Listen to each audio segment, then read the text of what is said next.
no matter what happens, we never want to chase a single trait, right? And so can we come up with an index of some sort that would somehow incorporate these sustainability type traits with their appropriate economic values, which we don't know, but incorporate that appropriately so that we don't lose all the wonderful progress we've made over the years and all these other traits and sort of optimize that selection.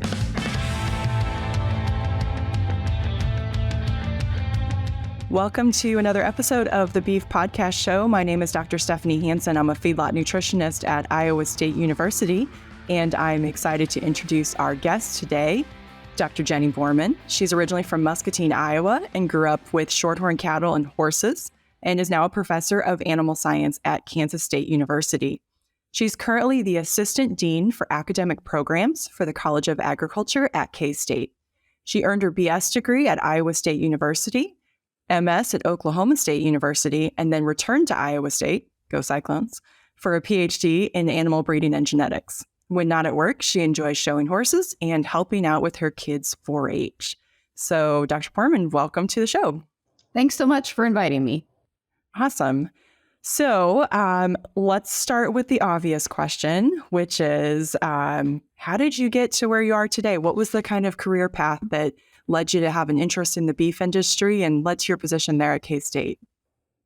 Yeah, so like a lot of young kids, I was active in 4-H and FFA and really passionate about our small little beef cattle herd. We had shorthorns growing up. I actually lived in town, and the cattle were at my grandparents' and extended family. But we had a really exceptional FFA program at our high school, and I was able to be involved and learn about ag and learn about the beef industry, which just sort of naturally led to animal science at Iowa State as an Iowa kid, going to do the youth livestock events on campus, just was a really natural fit. Unlike a lot of the young animal science students, I knew I did not want to go to vet school. Just didn't like the blood and the guts and the icky stuff, but was fascinated with genetics. And the more I learned about genetics, just was absolutely, enthralled with that idea of selection and genetic improvement and how we can take our populations and make them better for whatever the traits are that we're interested in. And so luckily, I didn't know it at the time, but Iowa State has a long history of strength in animal breeding and genetics. And so I was able to take some really good coursework as an undergrad and had some great mentors as an undergrad that encouraged me to think about graduate school. I did some undergrad research, not in genetics, but just kind of got that bug. And so my mentors were encouraging, and I ended up at Oklahoma State University to work on a master's degree. Worked in, again, beef cattle genetics, did an interesting project actually looking at milk production of beef cows and how selection on milk PPD might impact other traits, such as longevity and fertility and growth and different things. And had a great experience there and wanted to continue and get a PhD in genetics. And so, looked at some different schools. But again, if you want to do genetics and breeding, Iowa State's the place to be. And so I went back home to Iowa State and got to work in that group there. That was about the time that we were developing ultrasound for the use of measuring body composition and developing ultrasound EPDs for the different breeds. And so got to be involved in those projects, as well as lots of others. And so really had a great experience there, getting my PhD in breeding and genetics. And from there, just serendipity, as I was finishing up, the position here at K-State came open, a teaching and research position in animal breeding. And so I knew I wanted to stay in the Midwest and stay in beef country. So it really was a perfect fit, not too far from home and still right in the heart of the beef industry. So ended up moving down here to K-State and had a teaching and research position for about 18 years, taught our genetics class, taught our animal breeding class, did research, taught some graduate classes. And then just in the last 6 months, I moved into the dean's office where now I'm an assistant dean in the College of Ag, really working on supporting students and helping students and faculty with a wide variety of things in a supportive role. as well as continuing to participate in our research program here in beef genetics. So that's my story. And you're sticking to it. I'm sticking to it. Nice. Well, it's so interesting. So, we're kind of from the two opposite sides of the state. I'm from over just south of Sioux City originally. But it's so many similarities. I was like frantically writing notes as you were talking about it, because you were talking about having access to your grandparents' place, and that's where the cattle were because you lived in town. And that was exactly the same for me. And that was, that was everything. That was so influential in my choice to get involved in the beef industry. And I want to kind of circle back eventually to this idea of how do we give kids who didn't get raised on a farm this bug, right? This interest in the beef industry. But I first want to talk about, you talked about 4-H and FFA in there. And I am a firm believer that I learned some of my best BSing skills from writing goal sheets for 4-H projects, right? Like I had like 40 projects in the building as we called it. And yeah, I'd be writing my 4-question goal sheet like the day before, right? And I was winning awards for those goal sheets. Like, that's why I'm a good grant writer now, right? Like, I've been selling myself since I was 9 years old on those grant sheets. Like, these are the best cookies you're ever going to taste, right? Absolutely. So I'm curious what your thoughts are on that. Did you have a similar experience? Yeah, it was, what I remember is, and I can't even know what they're called anymore, maybe SAEs or whatever they were in FFA, where you had to write about your projects and then there was like the budget piece, right? As a 4-H kid, your grandpa gives you a heifer and they buy the feed and you do your thing and it's fun. But then you had to like start writing stuff down. And to me, that was really sort of, the feed just doesn't show up, to be what?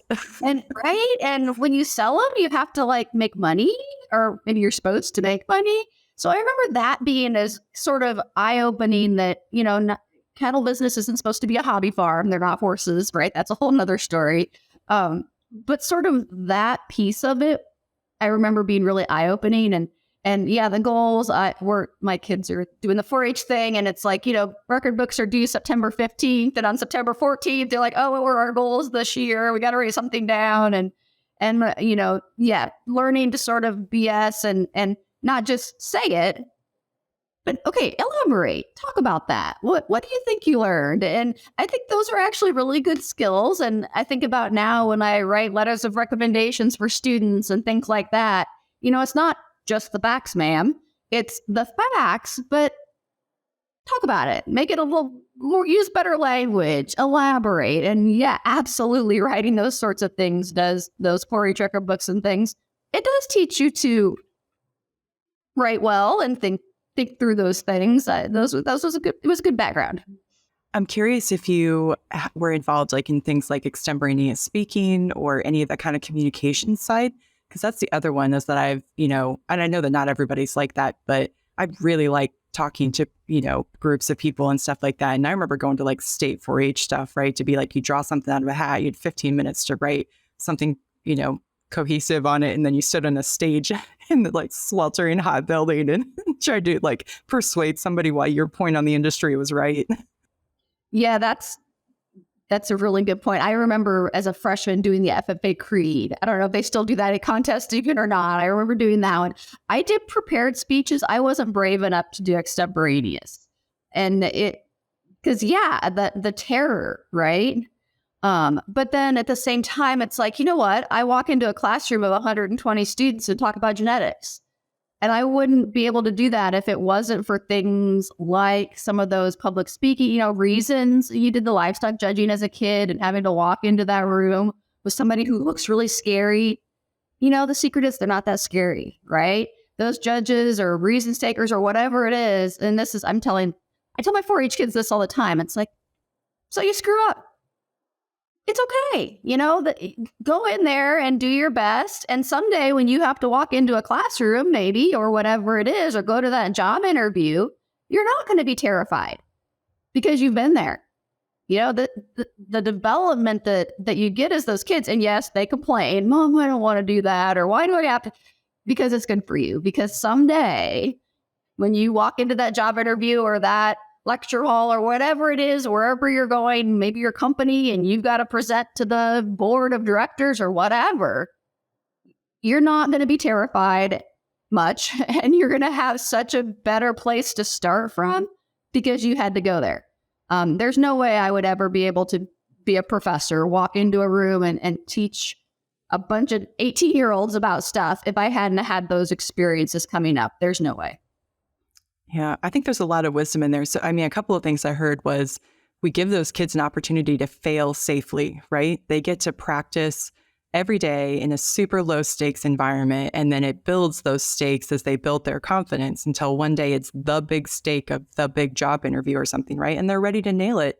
You know, you can tell the way they stand, the way that they project their voice, you know, and I love your comment about judging teams, right? So I think that's one of the big benefits of our, you know, students who are involved in, you know, dairy judging or meats judging or livestock eval in college. It's a lot of time. They're on the road a lot. Sometimes they have to really work extra hard to keep up with their classroom and be successful there.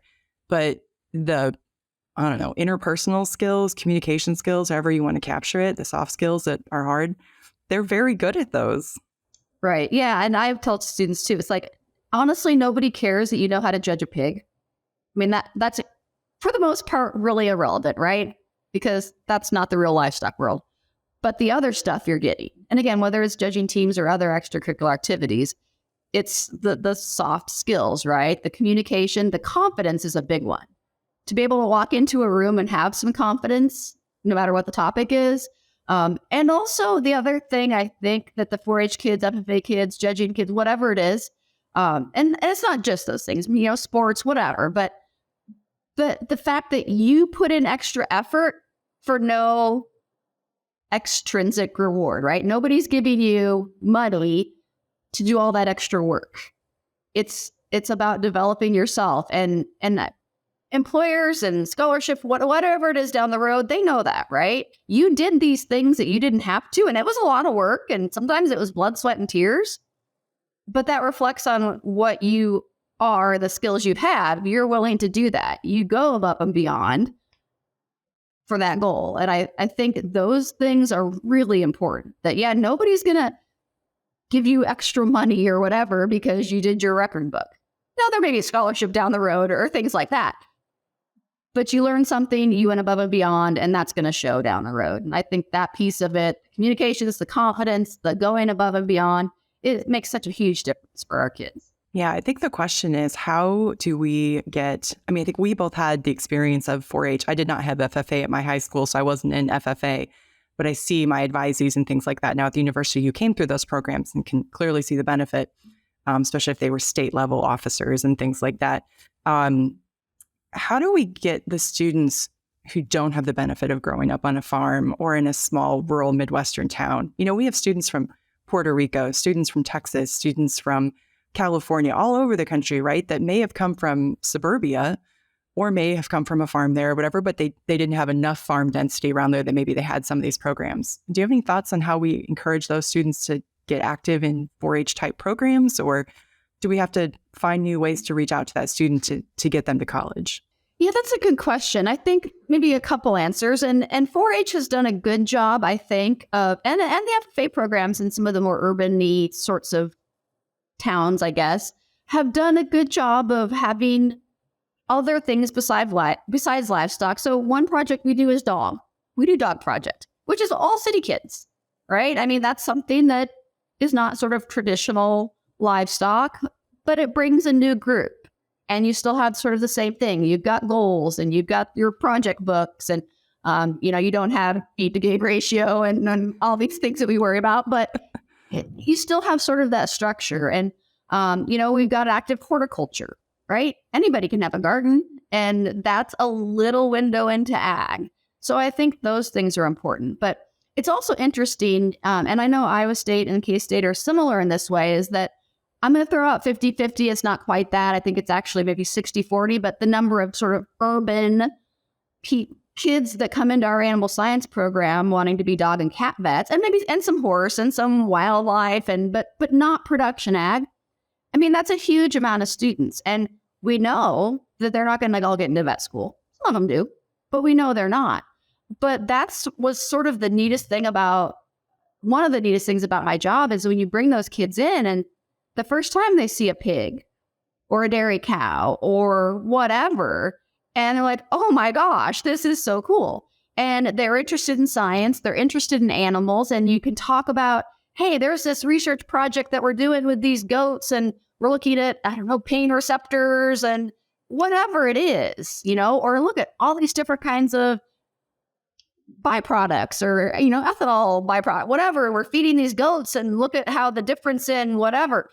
Doesn't matter what it is. But when they see that and they have kind of that aha moment that, oh my gosh, look at all this cool stuff that you could do with animals. It's not dogs and cats necessarily. Maybe it is, maybe it's not. But there's this whole other world. And then getting them to understand that, yeah, I can do all kinds of cool things working with animals, working in the animal industry besides being a vet. And even though for us, it's all, urban Kansas City or Wichita or whatever, or Chicago or Dallas. But look at what I can learn and look at what I can do. And I think having that opportunity, and we're going to need that, right? We need people to work in agriculture. We need young people in agriculture.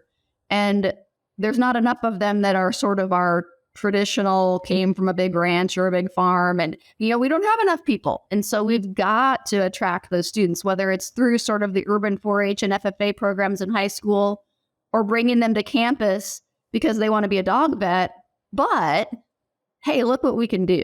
So that's been such an exciting part of my time here is helping those students. And they start, I don't belong here. I don't have an ag background. Yeah, you do. You belong here.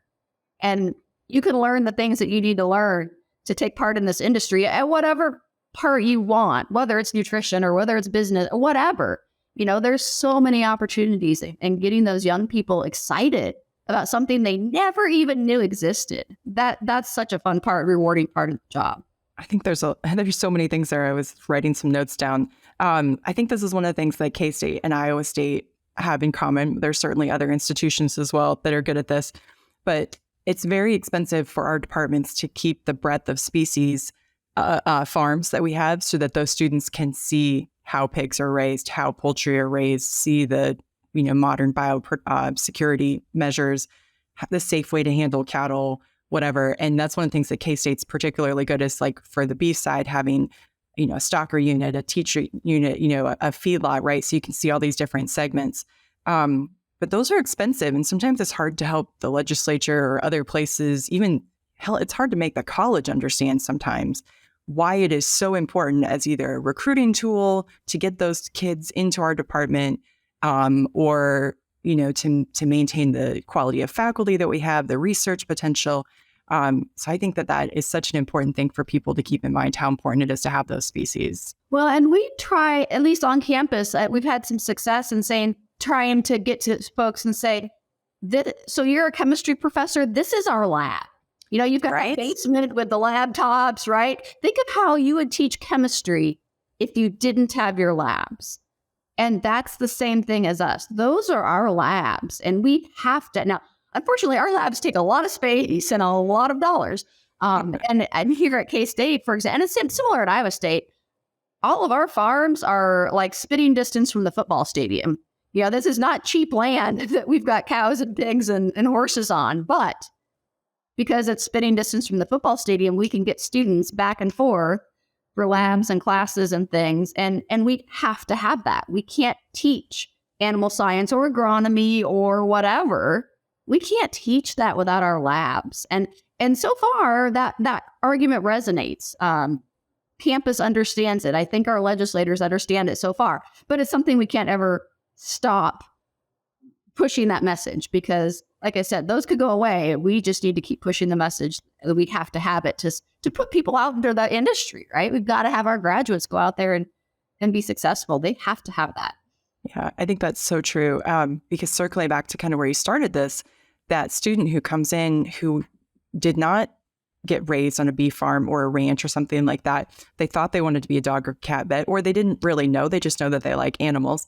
And once we get them into Laura Griner's swine 225 class, right, they have potential to be a pig kid after that, right? Or they get into Brad Scar's beef class or, different folks at K-State and stuff, right? Like at the end of these places, And that kind of makes me come back to something where you started, which was, you're talking about your genetics class as an undergrad and how you got that interest. So I was curious who taught that. So the actual genetics was taught over in Carver Hall in the biology, actually in the genetics department. It was, I remember his name, Jack Gurton. He did a lot of fruit flies. And so he was sort of hardcore genetics, not animal genetics.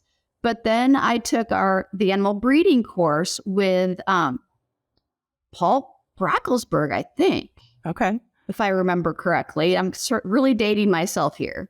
But I was just absolutely fascinated. Then we had an advanced animal breeding course. March Faust taught that at the time. And I just loved it. And that's where I wanted to go. And I didn't know enough to know that I didn't know enough, but I knew that I really was excited about it. And it just, nutrition's fine. I don't mind nutrition, right? Yeah, other stuff is fine, but the genetics and the selection and the breeding systems just really just grabbed me from day one. Okay, so let's dig into that. You spoke at BIF last year, right, on the topic of crossbreeding. And I think this is maybe one of those sometimes forgotten tools that we have in our toolbox. And I'm as guilty of this as anybody else. I run a few Angus cows out here. And, several years ago, I was like, I'm going to use some Simmental semen this year. And I was watching one of my cows calve on the cam because I was at work and she happened to calve in like the perfect spot where I was checking on her at lunch. I was like, oh, good, she's calving. And it was like 12 minutes from the time that calf hit the ground till it was up and nursing. And it was just, pounding on mom's udder to get milk to let down. I was just like, I'm doing this always. This is the only thing I'm doing. So I don't know where you want to start with that. Maybe a little bit of, a reminder of the value of crossbreeding. And then, maybe what do you think producers need to know about that today? Yeah, it's interesting when you talked about, we've talked about other species and swine and different things. And honestly, other than dairy, which is its own sort of thing, but all of our other species, particularly swine and poultry, have done a great job of taking advantage of heterosis and crossbreeding since, I don't know, the 30s or 40s. Forever, right? That's just what they do. Beef industry has been not as, comfortable adopting crossbreeding, and for a lot of the reasons that you've talked about. But, crossbreeding is a challenge when you have to keep your own replacement heifers, right? Like in pigs, for example, if you are buying in your gilts, crossbreeding is fall down simple. But when you think about a beef program where the males and female calves born on your farm, some of them have to go on and be replacements, and some of them are your feedlot animals. We make the same selection decision. We buy the same sires, for example, and we expect their daughters to make cows and their sons to be good feedlot animals. And if you think about that, that's actually a pretty tall order, right? The analogy I use in class is that, some of us are good at math and some of us are good at playing the violin and some of us are good at basketball. Nobody's good at everything. Yet we're expecting these sires to come in and put cows on the ground that make great females and make great feeder cattle all at the same time. And that just is difficult. And so when we're dealing with crossbreeding, we're sort of, at least in a lot of cases with the smaller Midwest type herds, it's difficult because we're trying to create females at the same time, right? The crossbreeding systems work great if I don't have to worry about females, if I can just get females. But that's not our structure, right? And there's been a few places where there's some producers that have kind of tried to do that niche and say, hey, I'm creating great F1 females, and I'm going to sell them as heifers. Some people have tried to go that direction, but by and large, most beef producers want to raise their own females. Now, talk to the ag economists. If you pencil that out, buying those females actually probably is not more expensive if you really account the value of the calf that you kept and raising her up and getting her bred. But people like to keep their own heifers. That's just sort of the structure we have. Okay, let me ask you a question about replacement heifers. So we talked with Cliff Lamb last week about all kinds of applied reproductive technologies, and sex semen was one of the kind of things that we talked about. Do you think sex semen changes the game for something like this? I could use sexed female semen on my cows of best genetic merit that I want to keep my Angus purebred heifers to be my replacement heifers. But for my terminal interests, anybody else is sort of the middle of the road genetics, they can be out with the Simmental bull or whatever. Absolutely. That sex semen is a game changer until you remember, and you probably know better than I, what's percentage of beef producers use AI? Is 10, 15? I mean, yeah, I think it's so variable depending on the part of the country that you're in, right? Like Iowa is such a seed stock producing state, right? We have a lot of bulls here, and yet, and out west, AI would be a much lower percentage, right? Because of the extensive systems. They're lucky that they have a bull who stays with the cows, let alone bringing them in and trying to repair pairs afterwards is a nightmare. So, yeah, it's a good point. The sex semen part would makes a crossbreeding system much more doable, where you can, if you even think about the numbers, and Cliff would know this way better than I would, but if you synchronize all your cows and do one shot of AI with sex semen, let's just say you had 100 cows, you could get 50, 60% conception rate on that, you would hope, in a decent year. And so again, all cows, just do everybody, one shot of sex semen. You would probably generate enough replacement heifers, and probably it would have extra probably in most years. That would give you enough heifers for replacement, and then just turn out your terminal trait bull. And the only heifers you keep, doesn't matter what cow she's out of, but you're going to keep heifers from that one shot of sex semen with a very highly maternal focused bull. And then you don't have to worry about having two different live bulls or anything. You just take that one shot, get your heifers out of that group. Everybody else is a feedlot animal. So I think that works. Yeah. And the other value for that, obviously, is you get most likely the most fertile females who are the ones who are going to be successful for that, right? So then your replacement heifers have that good fertility gene. We know that, like, if I have a cow who calves in the first part of the calving season, her daughters are likely to be like that. So, and some of the things that we don't really know why those things necessarily happen, but we see them. So I think there's a lot of value in that. Then, of course, any of our weaned calves that come from earlier in the season are heavier at sale time. So they're of added value. Yeah, I mean, I feel like that's a very practical approach that somebody could use. And there's a lot of thought too, right? Like, not every heifer should be a replacement heifer, right? So even if you had 50, cookie cutter heifers from that first one, right? You've still got enough differences that, like, probably some of them still need to go to the feedlot. Probably some. Yep. And, if you get kind of lucky and have a good year and get great conception rates, you should have some high value replacement heifers that maybe you don't need all of them. Those animals being selected out of maternal bulls and hopefully the right breed composition ought to have high value as either opens at weaning or breed them and sell them as breds. They ought to have pretty good value. Yeah, absolutely. I feel like that's kind of like a win-win-win strategy that you just described there. So I like that. Okay. The other one I wanted to hit on before we keep talking about anything else with crossbreeding is this concept of one size fits all, right? And we're as guilty of this on the cow side as we are on the bull side, right? So I'm a feedlot nutritionist, and yet everybody is like, oh, I have this 1,250 pound cow. So granted, they're lying to themselves. That cow is especially here, that cow's at least 1,300, 1,400 pounds. But let's say you actually do have a moderately sized cow. How do we expect that cow, no matter what we breed her to, is going to produce a steer who can handle 1,500 pounds of weight structurally and things like that? What are some of the things that we're starting to select for now that might help us be able to find that unicorn that's able to take a moderate cow, but she produces a steer that can handle some of these big finishing weights that we ask of them? Yeah, that's a really good question. I may come at it kind of a different angle. It's something, and this classic work came out of Iowa State back in the early 90s, maybe. It was the Melton paper that said reproduction is 10 times more important than growth, which is 5 times more important than carcass, right? That sort of ratio of to overall value, right? The idea being if the cow doesn't breed, nothing else matters, right? And I think that the value-based marketing that came through the 90s and later has changed that. I don't think that those ratios are right anymore. But I still think, and actually that'd be a great project for somebody to take on and redo that. But, this sort of maternal, reproductive and longevity, right? Reproduction and longevity. Because if you're selling cows that are open as 4-year-olds or 5-year-olds, we know, again, from the old data that cow hasn't paid for herself, right? She doesn't pay for herself till what, 5 or 6, somewhere in there. And so any cow that's pregnant, even if her calf maybe isn't the best feedlot animal and maybe doesn't have the best carcass, for that cow-calf producer, that cow's a lot more valuable than the cow that has a great calf that skips every other year, right?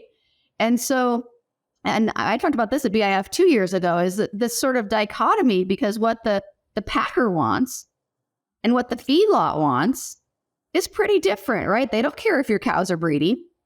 I mean, they probably do in a general sense, but they're getting paid on the carcass or the growth or the feed efficiency or all those other traits.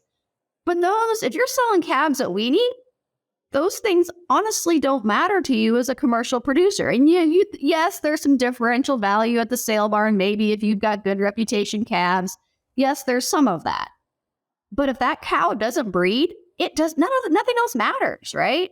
And again, if she only lasts in the herd for 3 years or 4 years, it doesn't matter how good her first 3 calves are. She still cost you a lot of money. And so trying to manage that dichotomy between having cows that are functional, and you start going west of here, it gets even more important, right? Where you've got very limited grass, you've got limited water, you've got tough environments. That cow has to produce. She just has to. And whether she produces the highest quality, best carcass calf on the planet versus one that's just okay, that probably honestly doesn't matter to that commercial producer. So how do we manage that? And crossbreeding is a way that you can do that. If we can somehow separate that heifer generating enterprise from the terminal generating enterprise, we in theory can make 1,200 pound cows. Again, that's probably a stretch, but we can make smaller cows. We can make efficient cows. We can make reproductive cows. But then if we cross them appropriately, keeping birth weight in check, but cross them appropriately, then we can make a steer that can have a heavy mature weight, that can have a great, pretty good to great carcass. You know, we can do that with crossbreeding, but we can't do that if we're expecting the heifer and the steer from the same exact breeding selection scheme to both be those things. That's why we've got 1,500 pound cows, right? Because we're selecting sort of on that growthy terminal piece and expecting the daughters to be maternal. And that just doesn't work.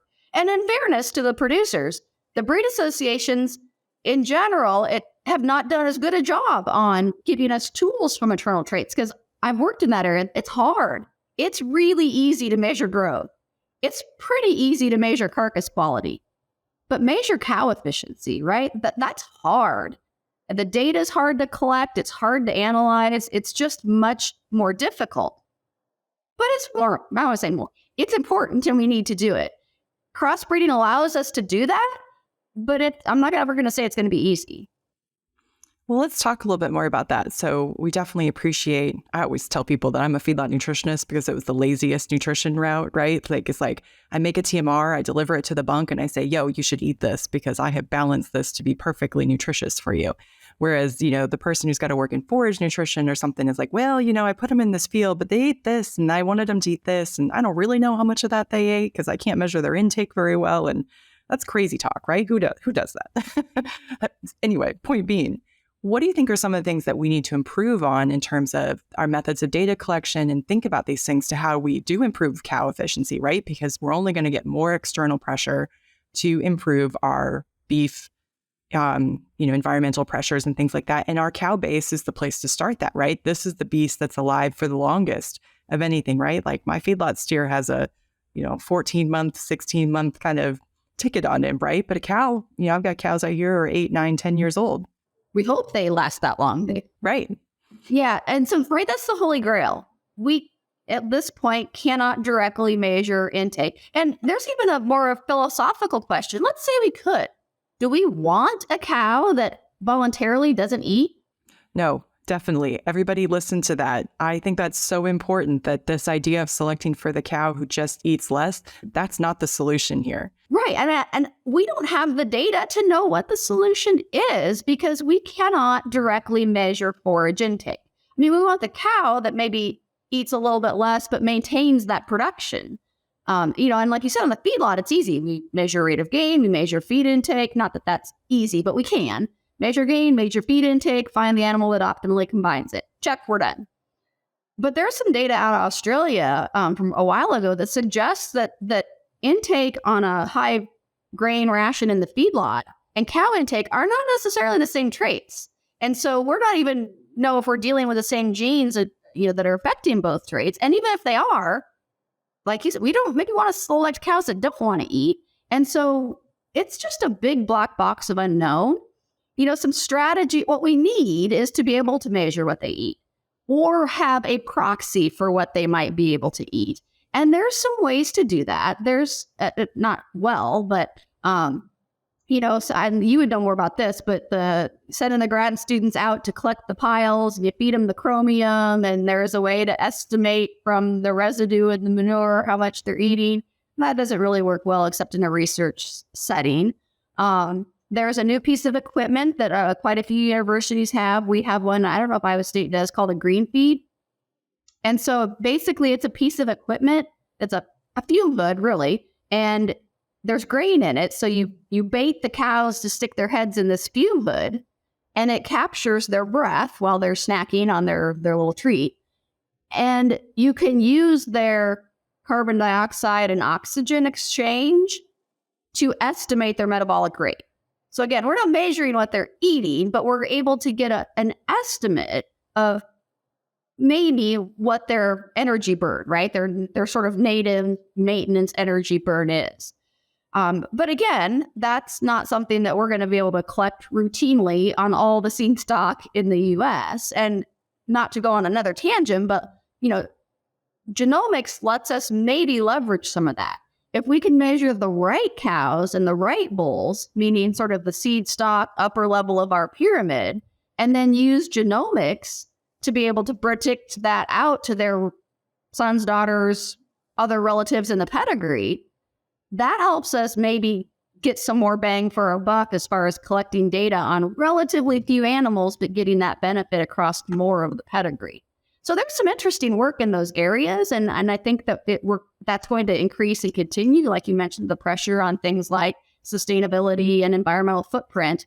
If we can even characterize what we're doing well and where we need to improve, I think there's a lot of growth we could see in those areas. Yeah, I think you hit a lot of really good points there. One of the things, I totally agree with the idea that the feedlot comparison to the cow comparison, one is likely a post-absorptive efficiency, like maybe less sodium potassium pump needs or something else really basic, right? That's basically drawing energy that we don't need it to be doing it. And on the cow side, especially in a fiber-based diet, forage-based diet, it could be a gut microbiome or something like that. And I've always thought that was super fascinating, right? Like thinking even about like the future with dairy beef, and we maybe don't have a cow who necessarily got to spend a lot of time with her calf before that calf gets removed. How much of that calf's rumen microbiome actually comes from that inoculation from mom? Is just enough of that coming from like vaginal stuff when he was born and coming out through there? Or is it actually things where she needs to lick him every day and he's licking the post and everything else, right? Like establishing that. So yeah, black box in the rumen, right? It's our biggest strength and biggest weakness. Right. And you alluded to it too. I mean, there's the whole behavioral component. Why do they eat that plant and not that plant? Oh, it's hot. They're going to go stand in the shade. They're not foraging. There's this whole animal behavior piece that we don't know much about.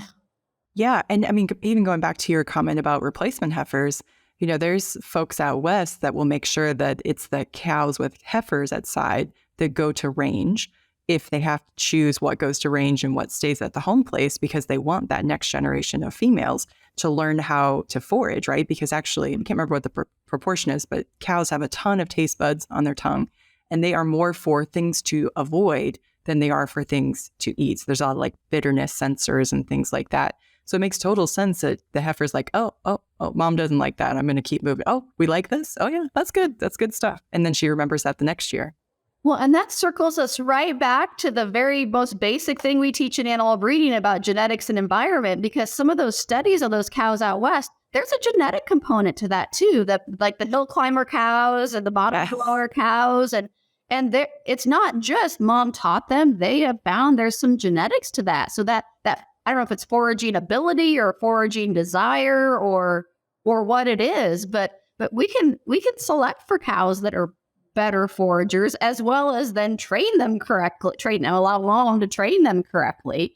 And maybe it doesn't matter if it's all genetic or all environment, as long as it's happening. As long as we figure it out. Yeah. So, okay, so we talked a little bit about the challenges with intake, and you kind of alluded a little bit to methane there as well. And then we kind of chatted earlier about water efficiency. Tell us a little bit more about what do you think are some of the traits of the future that producers might be interested in starting to think about how they collect data or how they might use those data in selection choices in the future? Yeah, that's a great question. And one thing I had thought about while we were talking earlier, something as simple on the fertility side as whole herd reporting, which some breeds require, some don't. But one of the challenges I ran into in working in fertility data is that when a cow has a blank, does that mean she lost her calf, she didn't calve, she didn't breed, or you just didn't like the calf, so you didn't report it, right? That's pretty important if we're trying to figure out which cows are fertile and which aren't. So, again, one of our really most basic concepts of genetic evaluation is this idea of a contemporary group, is that everybody's got to have data. You can't just pick out the good ones and collect that data. That actually penalizes your good animals, by the way. You don't want to do that. But whatever data you're collecting, we need it on the group, not just a few of the group. That doesn't help us. And so, getting a handle on fertility, I think, not that that's low-hanging fruit, but it's lower than some of the other things that we're talking about. So just keeping records on your cows. When you cull a cow, why? Did she not calve? Did she have a bad udder? Was she meat? Why? That will help us to get a better handle on the fertility piece. And I think that piece would make a huge difference. Again, if you take your calving rate or your weaning rate from, 90% to 92%, that's a huge economic and really sustainability story, right? We're getting more beef from less inputs just by improving fertility just a tick. So I think that's the place we probably want to start. But from there, we are getting external pressure, right? We hear about things like sustainability and carbon footprint. And so I think beef has a great story to tell, but I also think we've got some places we can do better, but we have to know a baseline. Like right now, do we know how much methane our cows are producing? I don't think we know, really. I mean, we've got some kind of gross estimates, but getting a handle on the baseline and then understanding, okay, are there genetic differences? Can we select for these things? But the crux is going to be, can we pay for it? So I draw the analogy to one of my projects in grad school at Iowa State was doing a genetic evaluation of Warner Bratzler shear force, right? And it's heritable. Tenderness is heritable. We know that. But it never really went anywhere because there's no monetary incentive at the end of the chain. We know it's important, but nobody is paying for tender carcasses. So if I was advising a commercial producer and they said, hey, I can select on tenderness, I'd say, honestly, that'd be great for the consumer, but you're not going to get $1 for that. So you are better off selecting on something like growth or marbling or whatever, something that you're going to actually get paid for. And I think we're sort of circling that same spot with these sustainability traits, whether it's intake or efficiency or methane or whatever. If the producer isn't able to get paid for his or her selection, it doesn't make sense for that producer to do that. Now, are carbon credits coming? I don't know, maybe. And if they do, we want to be ahead of that curve a little bit. But for right now, if you're a commercial producer, you need to select for the things that are going to make your production enterprise more profitable, with an eye to the future that maybe we can select on something like intake or methane production or water intake or whatever to be more sustainable if you get paid for that. The other point that I need to throw in there that my animal breeding friends would think I'm very remiss for not throwing it, is that no matter what happens, we never want to chase a single trait, right? And so can we come up with an index of some sort that would somehow incorporate these sustainability type traits with their appropriate economic values, which we don't know, but incorporate that appropriately so that we don't lose all the wonderful progress we've made over the years and all these other traits, and sort of optimize that selection. And yeah, we can do it. We just need the data. Yeah. Isn't that the ultimate problem at the end of the day? It's like, we can't manage the data we can't manage what we don't know about. So, but it's so interesting too, right? Like, segmentation is such a challenge in terms of communication, what you did to one animal to the next. But then this idea that's like, maybe the producer on the cow-calf side really wants to select for an animal that can make the most efficient use of forages, especially as we have persistent drought and things like that. But then the feedlot person would really like to have the animal who can grow the fastest with the least resources. And maybe that's selecting for digestibility for both of those individuals, right? Because it's a metric, right? It's one over the other. But yeah, it's an interesting time, right? And so I wanted to ask one question before we kind of wrap this up.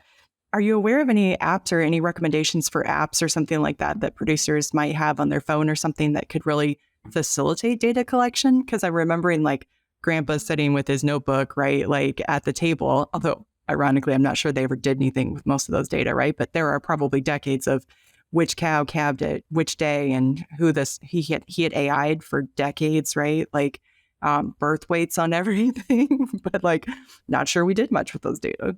Right. And that's a good point too. Data is not any good if it just sits there, right? And I'm not going to give any like company names or anything like that, but I would say if you have a breed association partner, that would be probably the best place to go. And if you're a commercial producer, most of the breed associations do have commercial programs or work with commercial producers to collect data. And I'm biased when I say that, because if the breed associations have the data, they can use it for genetic evaluation and selection programs. And sometimes commercial data is the most valuable. It's great to have these seed stock, but how do they perform in the real world? And so if possible, I would always say work with a breed association partner through whatever programs they have, and they all have lots of different programs, but that's going to help increase the likelihood that data could actually be used in a sort of a genetic prediction and a genetic evaluation context to help make selection for that next generation. Well, Jenny, this has been a really fun discussion and kind of a herald back to crossbreeding discussions and all things like that. I want to wrap us up here with our final 3 questions. So the first question is, what is your favorite beef resource? So the one I use the most is ebeef.org, which is a branch of eXtension, but specifically related to genetics and genomics in beef cattle. So ebeef, that's it, ebeef.org. And it actually links to the National Beef Cattle Evaluation Consortium, which is another good resource. So that'd be my favorite. Will you tell us a little bit more about like what producers might find or what listeners might find if they go to that source? Yeah, so it's similar to eXtension, the other parts of eXtension, where there's fact sheets, there's videos, there's podcasts, all kinds of stuff. But the eBeef one is specifically related to beef cattle genetics. And so there'd be things about how do you use commercial DNA tests for heifer selection, and what are some crossbreeding programs? So just a plethora of things available, anything breeding and genetics related to beef. Gotcha. We should have talked about DNA testing. That would have been a fun one too. Yeah. We'll have to have you back on. Okay. Okay. Next question. What is something that you're reading right now that's not beef related? So most of what I read is stuff with my kids. So my daughter is she's 12. And she's started into the Black Stallion books. Remember those from when we were kids? I love the Black Stallion. I'm reading the Black Stallion. So it's fun to go back and read the kids' books again, because it's, been 20 or 30 years, and it's fun to reconnect. You have a daughter and a son, is that right? Mm-hmm. How old's your son? He's 10. Okay, gotcha. So as we record in January of 23, yeah, I mean, I know that you had noted that you were like, I don't have time to read anything but kids' books, but that's awesome, right? Like I grew up with a mom who was like, let's go to the public library. Oh, we're out of this public library. Let's go to the next town's bigger public library, right? Like that's what we did every Saturday, which in hindsight is probably because probably didn't have a lot of money to do a lot of other things. And she recognized it was a super cheap way to entertain me for forever. But I would have like 10 books each week or 2 weeks whenever our like loan period was up. And that was massive, right? Like that built my reading habit and gave me an appreciation for so many things. And then when I would hang out at my grandparents' house during the summer doing cattle stuff, I would like raid the like Hardy Boy stash that my uncle had and like the Nancy Drew stuff and everything. So I've never lacked for entertainment because there's always been a book around. Yep. And my son is very much, so you're talking about January 23. It's a good time to be a Big 12 basketball fan. So yeah, we're really into K-State and Iowa State right now. It's pretty exciting. There you go. There you go. Do you guys go to games? Yeah, not all of them, but we go to as many as we can. It's fun here, but it's not Hilton Magic. There's something. Oh yeah. There's nothing like Hilton Magic. Okay. So final question. What is a trait of someone that you admire that you think has helped them be successful? Yeah, that's a good question. And there's lots and lots of answers, but I work with a lot of people across campus, and some people just have a knack for being able to listen and understand different viewpoints and understand where other people are coming from and come to a consensus. And it seems simple, but that's so powerful when you've got, and it can be something so stupid as, I don't know, how the registrar wants this process to work on a transcript or whatever. It doesn't have to be anything all that important. But when you've got people, well, this is how it has to be. No, this is how it has to be. And this is why. But to be able to say, okay, understand those points. And how about maybe let's think about this. I mean, and kind of in a cool and calm way. I really admire the people that I work with that can do that. And maybe it seems like a simple thing, but I think that it does move us forward and help solve problems. And that's my job, is to solve problems. Nice, nice. Are you familiar with the Clifton Strengths? Mm-hmm. Yeah. So you just described harmony. That is literally the harmony strength, right? The ability to bring consensus because they have this desire to make an efficient team and get stuff done, right? So yeah, definitely. We love the harmony strengths among us. All right. Well, this has been a really great chat, Jenny. We really appreciate your time today. And we're definitely going to have you back so we can talk more about DNA tests and things like that, because that would be really fun.